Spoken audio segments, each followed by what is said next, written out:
আর এবার নজর রাখবো পূর্ব মেদিনীপুরের রামনগরের দিকে। দৌরাত্মের ছবি, কিন্তু এ ছবি কাদের, কারা দৌরাত্ম দেখাচ্ছে? এরা চোরা শিকারী।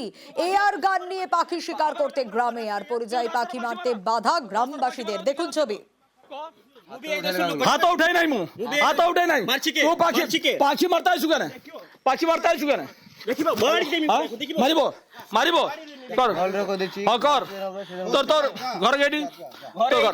हां ঠিক আছে ঠিক আছে, মই খোদ উঠি থানা করো। পাখি মারা অধিকার আছে।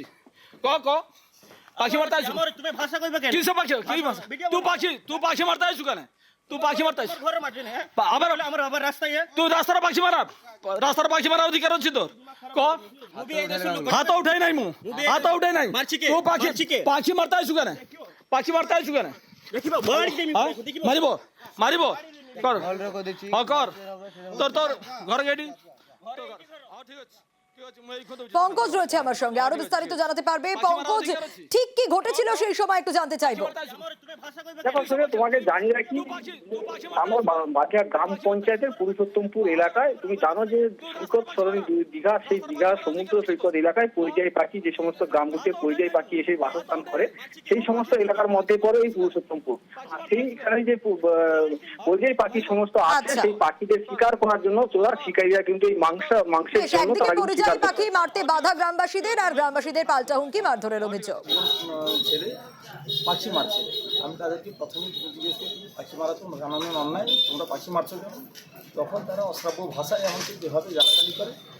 তারপরে আমি যখন বললাম যে দেখো তোমাদের এইভাবে কানুনের কোনো রাইট নাই, আমি এই কথা আমি থানায় জানাবো, তখন তারা নেমে আমাকে মারামারি করে এবং যাওয়ার সময় আমাকে বন্দুকের নল দিয়ে আমাকে পিটিয়েও দিয়ে দেয়। আর শুরুতেই নজর রাখতে হবে একটু পশ্চিম মেদিনীপুরের চন্দ্রকোনার ক্ষীরপাইয়ের দিকে। কেন সেখানে নজর রাখবো, তার কারণ সেখানে অবাক কাণ্ড। তেল পাম্প মালিক, হ্যাঁ, তার স্ত্রীর আবাসের বাড়ি হচ্ছে। ঠিক শুনছেন, শুনতে অবাক লাগলেও এরকমই ঘটনা ঘটেছে।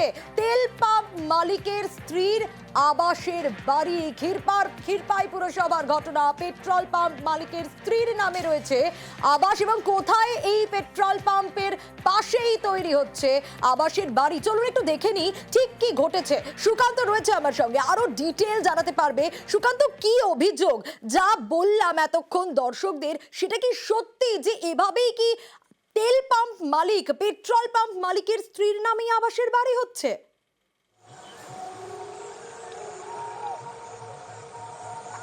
একদমই সোনিয়া, সেই অভিযোগ তুলছেন এলাকার মানুষ থেকে বিরোধী দল। তাদের দাবি যে ক্ষীরপাই পৌরসভার 9 নম্বর ওয়ার্ড এলাকায় যেখানে রয়েছে একটি পেট্রোল পাম্প, যে পেট্রোল পাম্পের মালিক যিনি হচ্ছেন প্রভাত পান, তিনি কলকাতার প্রতিষ্ঠিত ব্যবসায়ীও বটে এবং কলকাতারই বাসিন্দা এবং সেখানকার ভোটার বলে জানা যাচ্ছে। তার স্ত্রীর নাম জ্যোৎস্না পান, আর তিনি হচ্ছেন সরকারি যে বাড়ি, সেই বাড়ির কিন্তু উপভোক্তা।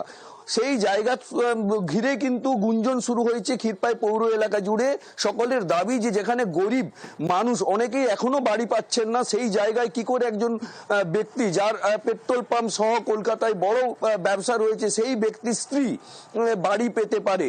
এই নিয়ে কিন্তু আমরা ক্ষীরপাই পৌরসভার চেয়ারম্যানের সাথে যোগাযোগ করেছিলাম। পৌরসভার চেয়ারম্যান দুর্গাশঙ্কর পান কিন্তু জানিয়েছেন যে এই যে বাড়ি, একেবারে চেয়ারম্যানের কি বক্তব্য অবশ্যই সেটা শোনাবো, কিন্তু এই যে পেট্রোল পাম্প মালিকের স্ত্রীর নামে এই আবাসের বাড়ি হচ্ছে, সেই পেট্রোল পাম্প মালিকের পেট্রোল পাম্প তো রয়েছে, কলকাতায় বড় ব্যবসা রয়েছে, তিনি কি বলছেন একটু দেখুন। ক্ষীরপাই যে পেট্রোল পাম্প, এই তো আপনার না, আমার না, এটা সিসি পাম্প, এটা আমি একটা পার্সেন্টেজের মালিক। এর সাথেই আপনার একটা আবাস যোজনা বা মানে হাউজিং ফর অলের বাড়ি হয়েছে, যেটা আপনার স্ত্রীর নামে। যেটা স্ত্রীর নামে, সেটা স্ত্রীর নামে ছোট একটুকু জায়গা আমি তাকে ডোনেট করি। আমার যেহেতু মাটির বাড়ি ছিল, বর্তমানে তাও নেই, আমি বোনের বাড়িতে থাকি, সেহেতু আমার স্ত্রী এখানে একটা আবাস যোজনার বাড়ি পেয়েছে। অনেকে বলছে চেয়ারম্যানের ঘনিষ্ঠতার ফলেই পেয়েছে। হ্যাঁ, চেয়ারম্যানের ঘনিষ্ঠতা এটা সবাই জানে, আমার ব্লাড রিলেশন, কিন্তু চেয়ারম্যান কোনোদিনও আমাকে ঘর দেয়নি, দিয়েছে কাউন্সিলররা, অনেক তেল মেরে খসামত করে পেয়েছি।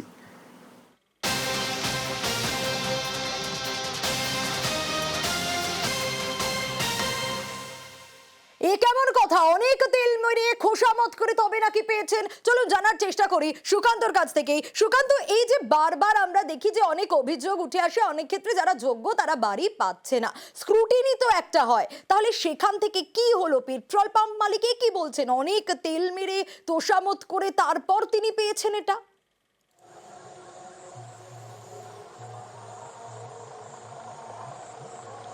একদমই, দেখো সেই অভিযোগই তুলছেন এলাকার মানুষ। কারণ এই প্রভাত পান তিনি কিন্তু ক্ষীরপাই পৌরসভার যিনি চেয়ারম্যান দুর্গাশঙ্কর পানের একদম কাছের মানুষ বলে পরিচিত, আর তার ফলেই এই বাড়ি পেয়েছেন বলে দাবি তোলা হচ্ছে। কিন্তু ক্ষীরপাই পৌরসভার চেয়ারম্যান সেই যুক্তি মানতে নারাজ। তিনি বলেন যে একই বংশের লোক, কিন্তু এই বাড়ি পাওয়ার ক্ষেত্রে তার কোনো হাত নেই। এই বিষয়ে কিন্তু ওই 9 নম্বর ওয়ার্ডের কাউন্সিলর না, উনি বসবাস করেন 7 নম্বর ওয়ার্ডে, সেই 7 নম্বর ওয়ার্ডের কাউন্সিলরের সাথে আমরা যোগাযোগ করেছিলাম।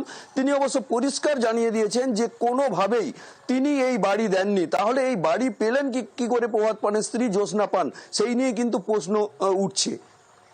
বেশ সুকান্ত, কাউন্সিলর স্পষ্ট জানিয়ে দিচ্ছেন তিনি নাকি বাড়ি দেননি। ঠিক আছে, কাউন্সিলরের বক্তব্য তো শোনাবো, চেয়ারম্যানের কি সাফাই সেটা শুনুন। খোঁজ নিয়ে জানলাম যে 9 নম্বর ওয়ার্ড থেকে ওর ওই বাড়ি বরাদ্দ হয়েছে। ওর নিজস্ব পুরনো বাড়ি আছে এবং মাটির বাড়ি, সেই বাড়িটাকে ও সংস্কার করবে বলে তখন আপিল করেছিল ওই ওয়ার্ডে। পরবর্তীকালে সেই ওয়ার্ড ওকে একটা বাড়ি অ্যালট করে, সেই মতোভাবেই ওকে দেয়া হয় এবং টাইম টু টাইম আমাদের যা নিয়ম যে ধাপে ধাপে বাড়ি হবে সেইভাবেই বাড়িটা তৈরি করেছে। কিন্তু বাড়ি তো কমপ্লিট হয়ে গিয়েছে, কারণ হাউসিং ফর ওলের বোর্ড পর্যন্ত লাগানো হয়েছে, কিন্তু সব টাকা এখনো পাইনি। মানে টাকাটা বাকি রেখেছেন ওই কারণে। কারণ আমরা বলেছি যে আমরা আর একটু খোঁজ খবর নেবো। আমরা যেটা জানতাম পুরনো বাড়ি ওর আছে এবং পরিত্যক্ত বাড়িটি ভগ্নদশা, সেইভাবেই ওটা দেওয়া হয়েছে। একদিকে বলছেন কোনো বাড়ি দেননি, বলছেন খোঁজ খবর নেব, তাহলে বাড়ি দিল কে? কারণ আবাসের কথা তো জানেনই না কাউন্সিলর, তিনি তো এমন কথাই বলছেন। দেখুন, আমি জ্যোৎস্না পানের নামে কোনো বাড়ি দেইনি।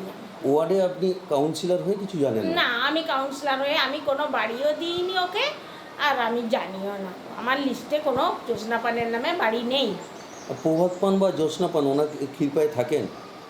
থাকে, আসে, থাকে, 7 নম্বরের ওয়ার্ডেও ওর বাড়ি আছে, থাকে, আসে।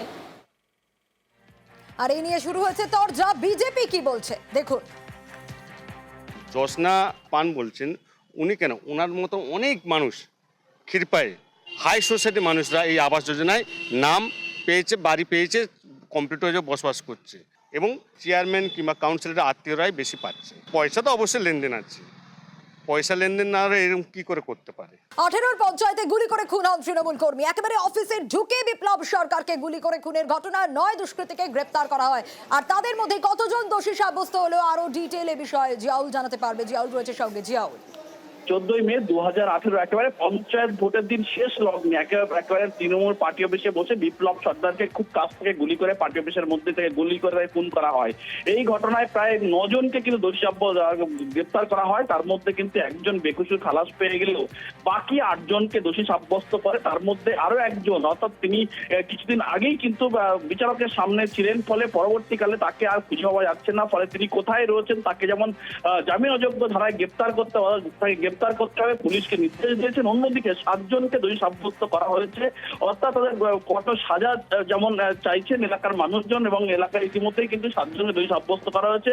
আগামীকাল তাদেরকে তাদেরকে সাজা ঘোষণা করবে বারাসত আদালত। ইতিমধ্যেই কিন্তু তিনটির ভিতরে রিপোর্টটা এসছে এবং যে পলাতক সুজিত তাকে ফাইল ফর্ম প্রেজেন্ট করে দিয়ে আজকেরই রায় দিয়েছেন, কিন্তু রায়টা হচ্ছে গিলটি ফাইন করেছেন, আর 20 তারিখে পূর্ণ রায়টা দেন। বাকি 8 জনের ভিতরে একজন অ্যাকুটার হয়েছে, কারণ তার এগেইনস্টে এভিডেন্সটা আসেনি, আর 7 জন কনভিক্টেড দোষী সাব্যস্ত হয়েছে।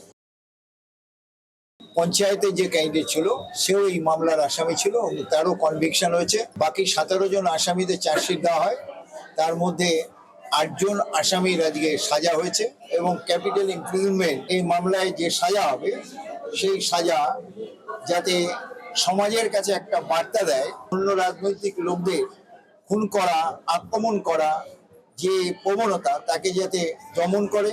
আজকে রায়, আজকে সেটা প্রতিষ্ঠিত হলো। সাহেব বললেন যে এদেরকে আমি দোষী সাব্যস্ত করলাম, তো কাস্টাডিতে নিলেন, 20 তারিখে সেন্টেন্স শোনাবে। 8 জনকে দোষী সাব্যস্ত করলো। আর কাউকে পুরো না, আর খালাস দিল প্রতাপ সাহা বলে একজনকে, বেনিফিট